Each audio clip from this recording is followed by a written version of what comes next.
So you are a Lenormand tarot or oracle card reader, and you absolutely love it. It is near and dear to your heart, and you have been reading for a while for yourself, for friends, or for family, honing your skills bit by bit, and now you are contemplating starting your own card reading business.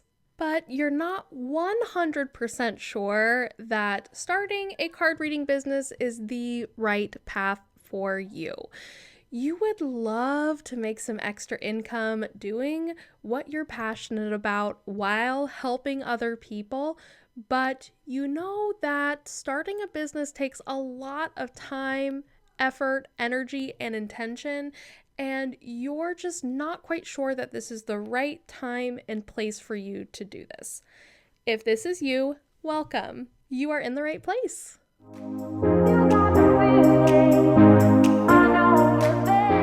My name is Emily Rose. I'm a professional card reader and a Lenormand teacher. I have been reading professionally for about 7 years now, and I have been a full-time reader for over 3 years now, and I just have to say I absolutely love it. I love this profession so much. But when I was just getting ready to start my business, I felt exactly the same way that you feel right now. I wasn't 100% sure that this was right for me. I felt like I was kind of fumbling around in the dark and figuring things out as I went. And that is part of the journey. But what I wanted to do here in this video is share with you 5 questions to ask yourself before starting your card reading business. Now, these are 5 questions you don't have to have nailed down 100% right now, but they're important questions to get clear on as much as you can at this stage, and they will help you determine whether starting a card reading business is right for you at this time. And they will also help you once you do, or if you do, decide to start that business. Because I realized as soon as I decided to get these questions right in my head, things moved forward much more quickly in my business. Now, I do want to tell you that I absolutely love having my own business, especially being a card reader and teacher. It is so fulfilling to me. It's created a life where I was able to pay off a lot of my debt, even while I had what I call a muggle job. I paid off all of my credit card debt during that time. I paid off some student loans that I had as well. And I was able to make quite a bit of extra money on the side that really helped fund a lot of things in my life. So I'm very grateful for that. And it also felt like work in some ways, but in a lot of other ways, I just enjoyed it so much. And I really enjoy helping people expand their consciousness, figure out what to do next in their life. And I am just so grateful to do this work. That being said, it is definitely not for everyone. And when I'm in the online business space, what I see a lot of, business teachers saying, because it helps them sell more business courses and things like that, is that, oh, everyone can do this. It's very accessible. And what I want to say is that this is not for everyone. Having a business is really hard, despite what you hear everyone saying. There are ways to bring ease into your life, but I just want to kind of put that out there and make this relatable. If you've tried to start a business before and it just didn't work for you, you figured out you didn't like it, then that's real, right? There's nothing wrong with you because that happened. And so what I want to say is that your version of happiness is possible in having your own business, but at the same time, it may not be for you. And these questions are designed to kind of help you figure out if this is the right path for you.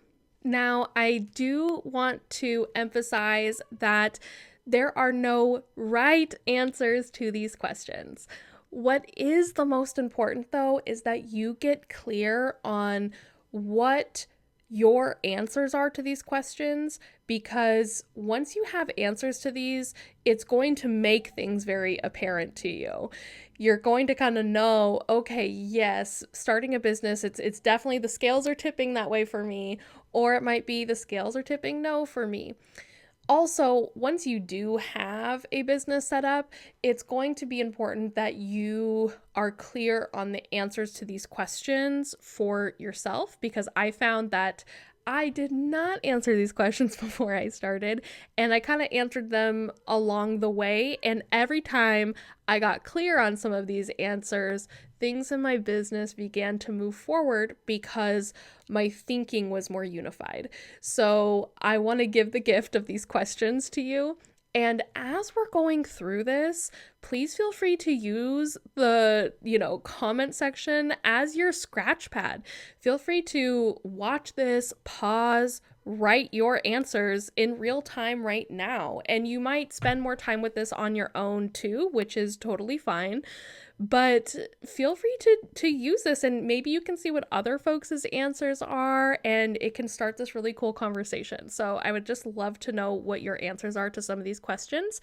Be sure to stick around for questions 4 and 5, because these questions are so juicy and you're going to get so much out of them. And these are the real talk questions that we're getting to the end here. So can't wait to go over those with you. And without further ado, let's jump into things because we've got a lot to cover. Let's get cracking. Question 1. What kind of relationship do you want from your business? And I want to be really clear on this relationship question. If you know how I read Lenormand or cards in general, I really think of it as a relationship between yourself and your deck. And a business is no different to that, in my opinion. I think that your business kind of becomes a live entity over time. And so as you're creating it, you really want to have in your mind what kind of relationship you want with that. This is kind of another way of thinking about the question, why do you want to start a business? But I think that this way is much more intentional. So the reason why I'm having you ask this as well is because a lot of times our minds can kind of be multi-track, right? On one hand, we may want to have our own business that pays for everything in our life and we're able to sustain ourselves full time, and we don't have to have other jobs to, make enough money to do the things we want to do. We want to spend most of our time in our card reading business. If that's the case, great. You have that nailed down. But there's also a part of us that wants our business to be our hobby. We want to have fun with it, and that's the primary function we want it to serve. Now, what I'm saying here is that it doesn't have to be one way, hard and fast, but it's important to become aware of what you're expecting from this experience and what you kind of want to set up with it. Because there's a big difference between your business being a hobby and something that you put time and effort into when you have the time versus something that you are consistently putting that time and energy into and putting enough into it that you know that it can support you at some point in time, right? So those are two very different things, and it's very important to get clear on how you envision your business fitting into your life so you can begin to kind of clear that space for that. So that's really what this question is all about. And here's the thing about this question, it can shift and morph over time. So mine definitely changed over time. When I first started my business, I just wanted to make a little bit of extra income doing something I love to do. And over time, I realized that I absolutely loved reading for other people. I loved the business building part of it. I thought it was fun for me. And eventually, I stopped having my business be something that kind of scratched that itch of wanting to do something creative and fun, and I started treating it like a business. That being said, I still have fun in my business all the time. I still do things that light me up, but the primary focus on it now is for me to create things and to serve the audience that I have. That's what propels me the most in my business. So when it comes to this question, you can certainly shift it over time, but it's important to get clear on what it is for you right now. So I would love to know what your answer to this question is. Feel free to pop it in the comments below. Reminder that question 1 is, why are you starting your business, or what kind of relationship do you want to have with your business? Okay, question number 2. I want you to get really clear on what defines a good reader. Now, this one is really, really hard, okay? And that's what I mean by there are no right answers, right? Because your definition is going to be different than mine, right? So you want to start thinking about the readers in your life, or maybe readers that you've gone to, readers you respect, that you look up to, and kind of what do they have in common? What makes them a great reader, right? So some people might define this by, okay, they have this many years experience with a lot of positive reviews from people. It could be that you've gotten a reading from somebody and it really changed your life. And you think, wow, their presence in that reading room just was really healing to me and I got so much out of it. So I think a good reader is somebody who can hold that space for somebody and read the cards accurately and make me feel like I was heard and validated in that reading, right? There's so many different ways to be a great reader, in my opinion, but it's important to get clear on what is a great reader to you, right? The reason why this is so important is because in my own Lenormand courses, I see a number of really fantastic readers, like people who I see their readings and I'm thinking, wow, they've really got this down. And they will tell me that they just don't feel like they're good enough to become a professional reader. Usually I'm kind of probing them, hey, why aren't you reading professionally? And a lot of times they'll say, I just don't feel like I'm good enough yet. And then that leads me to challenge them to answer the question, well, what is good enough, right? What defines good enough? And it doesn't matter what other people's definitions of that are. What's most important is that you are clear and in integrity with yourself on what a good reader is, so you know if you fit that definition. If you're struggling to answer this question, my suggestion would be to set a specific number before revisiting this question. So let's say you've been reading for maybe like a year and you're thinking, I don't even know what makes a good reader. I feel like I'm just not ready to answer this question. My suggestion would be to set a number of practice readings that you're going to do before you revisit this question. So, for example, you may decide, okay, I'm going to do 10 or 20 readings for people in my life, friends, family, whatever, people that I come across. I'm going to do some practice readings for them, and then I'm going to go ahead and after I do 10 of those, I'm going to reevaluate and decide, okay, I think I need more practice. I feel like I'm just not confident in this. Or, okay, I'm struggling to interpret these types of cards. Maybe you're a tarot reader and you're like, I'm really struggling with court cards. I'm not there yet. If you're feeling that way, it's definitely not time to start a business, in my opinion. I think in that time, you may want to go get some more specialized training into what you're struggling in. Maybe you start doing it and you think, gosh, this is really great practice. I just want more practice before I start charging for readings. So that's what I mean. It's good to kind of set a specific number, because then you're going to reach that number and then think, okay, now I got to reevaluate. And you can do that again. But the important thing is to have markers, because if we don't have these markers set up or goalposts set up, then what we might do is just kind of be in this limbo of sort of doing it, sort of not. So you want to set these really clear goals for yourself to evaluate and think, okay, am I ready to start my own card reading business? Am I ready to be professional? Am I a good reader? Now, I do have a resource for you to make the most out of your practice readings, and you can find it at emilyrosedivination.com/clientiq. This is a completely free resource that you can use. It is a worksheet and an audio recording that you can listen to, and these are designed to help you make the most of these practice readings. So you fill it out immediately following a reading that you do, and this will help you get clear on what type of client you enjoy working with, and these can really serve as the building blocks for your blossoming business. So you can find that again at emilyrosedivination.com/clientiq. I would love to know what your answer to question 2 is in the comments below on what makes a great reader. Question number 3.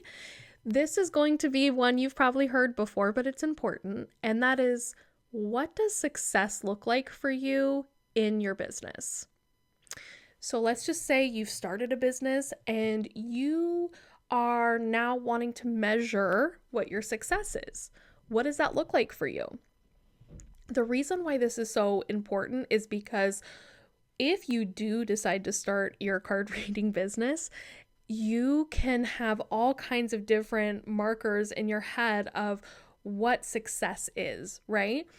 And when you answer this question, I want you to think of what genuinely fills you up, right? So what would genuinely fill you up in this moment?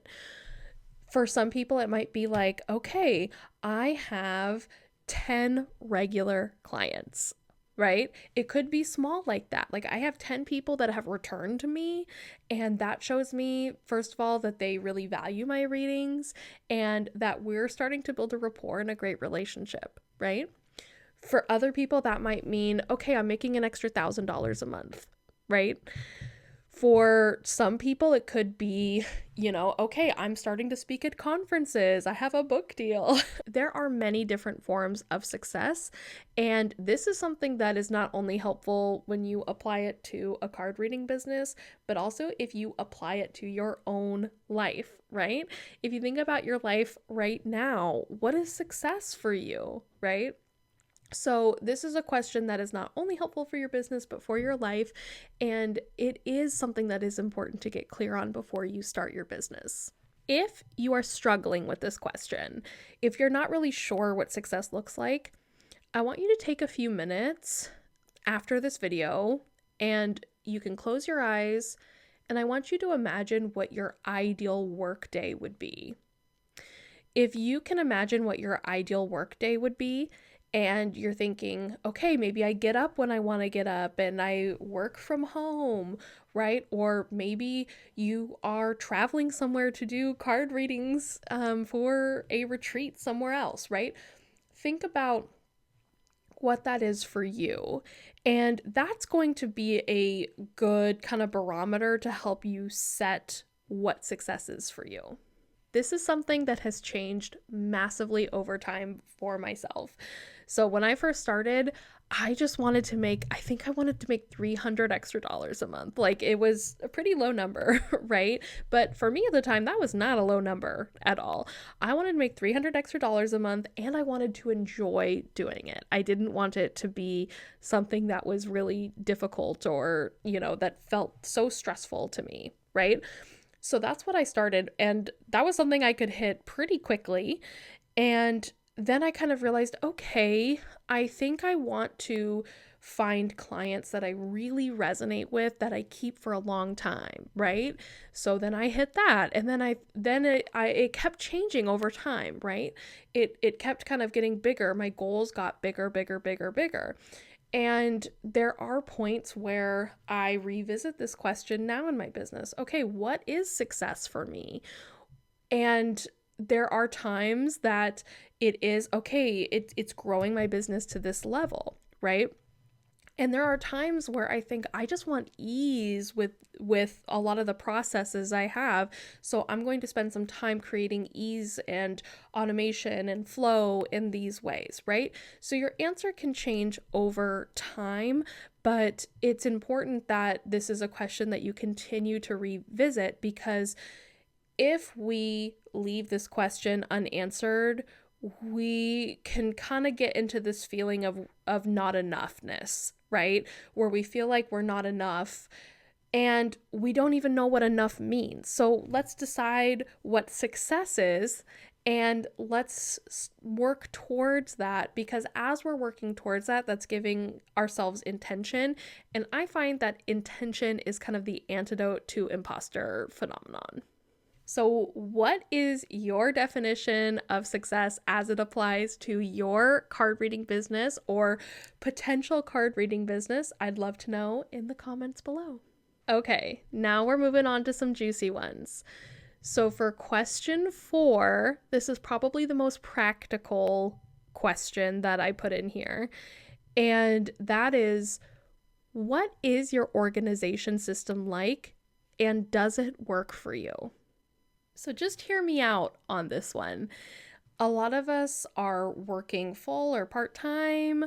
We have, jobs, kids, families, and there are so many balls in the air all of the time. And if you are adding something to your life in the middle of that, it is going to be very easy to get overwhelmed. And what I have found is that the times that I am the most overwhelmed in life and in my business, those are the times where I feel like I'm spinning my wheels and I'm not getting anywhere. So in order to avoid overwhelm, we need to get specific. The antidote to overwhelm is specificity. So the way that we can get specific is through our organizational systems. Now, if you're cringing hearing this, you are not alone. I am still that way. I struggle with organization, but that is why it is, top of my mind a lot of the time to stay organized. I have a million reminders everywhere to remind me to plan things ahead and not just hop in and start doing things, because you're going to waste your efforts. And not always, sometimes it's good, but a lot of times you're going to end up wasting efforts. And if you just took, time to plan things out ahead of time, when you're going to do it, how you're going to do it, what resources you need, you're going to save so much time. Here's the thing about organizational systems. There is no one size fits all, unfortunately. I have found what works for me, and it is probably not what works for everybody. So if you guys want a separate video on that, let me know. Not sure if that's something you're interested in. I find that being organized with what I'm doing, how I'm doing it, why I'm doing it, and having that clear intention in mind is so important to your business. Also, it can help you to get organized in other places in your life, right? So if you're constantly managing, a house that gets messy so fast, it might be time to declutter some things, right? And you might think, how is that related to my business? But the easier to manage other parts of your life are, the easier it's going to be to run your business. And this is something that took me so long to have really sink in, and I wish someone would have helped me with this at the start. So I just want to plant that seed to start honing in on your organizational systems. Now, if you're somebody who is already phenomenal at organizing your life, you can ignore me on this, but I'm betting that a lot of us are, pretty similar to me, since we love card reading and we may have more creative minds, and that has its own set of strengths, but at the same time, we need to be cognizant of our organizational styles, and we need to be looking at ways we can better organize our lives. So just planting that seed. If you do have any organizational tips, maybe others in the comments will find some use on that. So I'd love to know what your relationship to organization is in terms of your schedule, your house, your life, whatever. And if you have something that really works for you, maybe pop it down below, and that can help someone else who's watching this video. Okay, so that is step number 4. What is your organizational style, and does it work for you? If you don't have one, find one. And this leads me to my very last, final, 5th question. And this one is probably the most important question I'm asking you here. Our 5th and final question is, How do you respond to friction? What I mean by friction are problems, issues, tech snafus, everything of the sort. How do you respond to difficulties, to resistance in your day-to-day life? How do you respond to traffic jams? How do you respond to things going wrong at work? How do you respond to, your toddler melting down, right? This is going to be very important in business.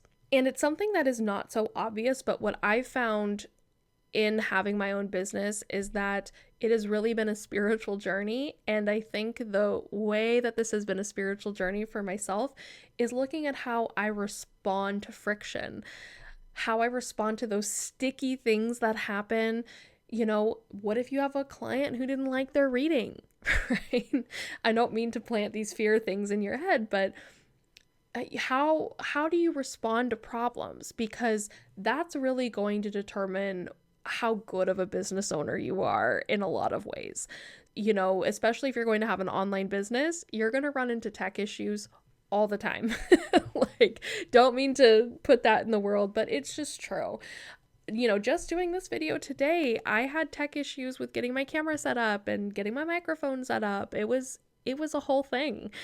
The way that I think about this, and this also goes to organization, I plan for these things to happen because I just kind of decide, okay, problems are part of it. It's not different for me, right? I encounter problems. That's just part of doing that project. It's not, yes, sometimes it's really annoying, but I don't look at it anymore as it's a nuisance. I look at it as this is part of the process. So this is a great thing to start practicing in your day-to-day life. If you start kind of noticing that you're getting really tense all the time at various things, it may be time to start finding some spiritual teachings and practices that can help you with that.